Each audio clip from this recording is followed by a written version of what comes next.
Bonjour, arrêtez de délivrer des permis de se tuer en plongée. Bonjour, c'est Vincent de l'école de plongée Aquadomia, un spécialiste de la formation plongée accélérée sur mesure à Marseille, Parc National des Calanques toute l'année et aussi dans les Caraïbes lors de l'université d'hiver au premier trimestre de chaque année.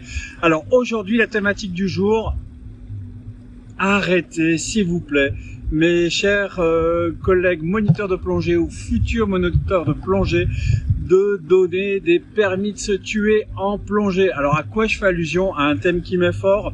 J'ai une de mes vidéos phares qui s'appelle le scandale du vidage de masque et je reviens là-dessus. Pourquoi j'en parle? Tout simplement parce qu'il m'est encore arrivé récemment et ça m'arrive régulièrement en formant une personne au niveau 3 de plongée, donc ça veut dire quelqu'un qui sait déjà plonger à 40, quelqu'un qui sait déjà plonger avec décompression, de m'apercevoir qu'elle a des difficultés à la réaction au remplissage d'eau dans le masque. Et alors, qu'est-ce qui se passe? Pour les deux derniers cas auxquels je pense, c'est je demande un vidage de masque à 5 mètres et la personne se retrouve en panique en surface. Donc vous imaginez, ça veut dire que dans les étapes précédentes, il y a eu de la complaisance des étapes loupées, puisque à tout moment, il suffit d'un coup de palme dans la tête du plongeur pour faire voler son masque et c'est la grosse panique parce qu'il ne sait pas réagir par surprise. Il faut savoir que en formation plongée, ce qu'on cherche dès le premier niveau, c'est effectivement ne pas avoir de réflexe panique dans des situations de ce style qui peuvent arriver si un masque est trop serré, si la cagoule est sous le masque ou simplement si la sangle lâche ou si on reçoit un coup de palme.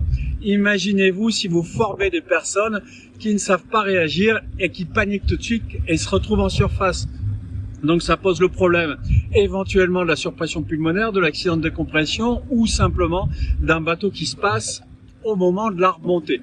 Donc c'est vrai que c'est un exercice qui n'est pas toujours facile, mais ça m'a gonflé personnellement récemment de donner des cours de dissociation bucco-nasale, c'est-à-dire apprendre à comprendre qu'il faut savoir respirer par le nez à la bouche au bon moment, des exercices très simples qui se font hors de l'eau, qui se font chez soi, tranquillement, qui sont détaillés dans une des vidéos que j'ai fait sur la chaîne sur la dissociation bucco-nasale. Ça me gonfle de faire ces cours-là qu'on ne doit ne faire qu'au niveau 1 pour des personnes qui ont des soucis et de les faire à des personnes qui préparent le niveau le plus élevé de plongeurs dans le système français, c'est-à-dire à des gens qui vont plonger jusqu'à 60 mètres avec décompression. Vous vous rendez compte, ça veut dire que dans toutes les étapes précédentes, il y a eu de la complaisance. Et généralement, quand vous expliquez à ces personnes qu'elles sont en danger, bien sûr, comme elles ont été validées précédemment, elles se disent qu'il n'y a aucun souci, qu'elles sauraient réagir. Et vous leur demandez un vidage de masque à 5 mètres, c'est la panique. Vous vous rendez compte? Heureusement que c'était à 5 mètres. Alors, on a tous, en tant que moniteur de plongée, fait preuve de complaisance des fois, parce que c'est vrai que les gens viennent pour une période courte, que s'ils rencontrent des difficultés, et uniquement cette difficulté-là, on peut avoir tendance à délivrer le niveau, mais à ce moment-là, il s'agit aussi de vérifier dans les niveaux suivants si cette compétence est acquise. Encore une fois, c'est juste des exercices de dissociation bucco-nasale qui se font tranquilles, loin de l'eau dans un premier temps, en parlant avec un masque sur le visage, en progressivement faisant venir l'eau près d'un lavabo où on peut relever la tête, où on est sûr dans un lavabo de ne pas se noyer. Voilà.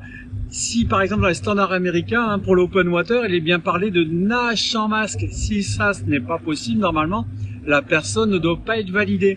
Dans les formations françaises, on parle de réaction au remplissage inopiné du masque, remplissage par surprise.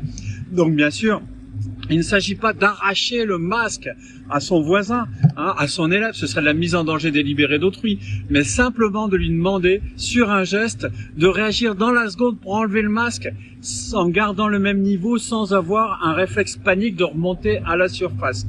Donc s'il vous plaît, effectivement, vous pouvez des fois avoir envie de délivrer un niveau si cette compétence n'est pas acquise, mais faites très attention quand même à ce que vous faites. Vous vous rendez compte des personnes qui passent le niveau 3, voire même qui passent le niveau 4, qui ont des difficultés à cet exercice. Ça veut dire qu'ils ont fait plusieurs dizaines de plongées où heureusement ils n'ont pas rencontré cette difficulté.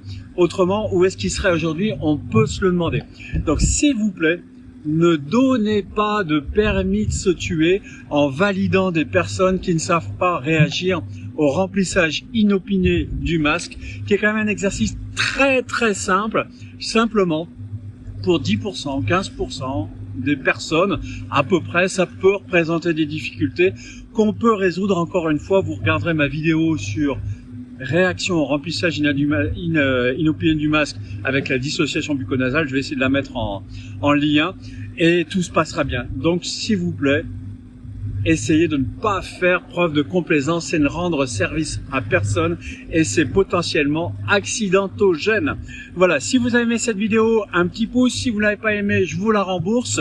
N'hésitez pas à vous abonner sur la chaîne en cliquant sur la petite cloche pour avoir les notifications. Et puis bien sûr, vous pouvez retrouver en commentaire, enfin dans la description, le petit lien sur mon guide des trucs et astuces à commander gratuitement pour améliorer vos plongées et votre formation plongée. À très bientôt.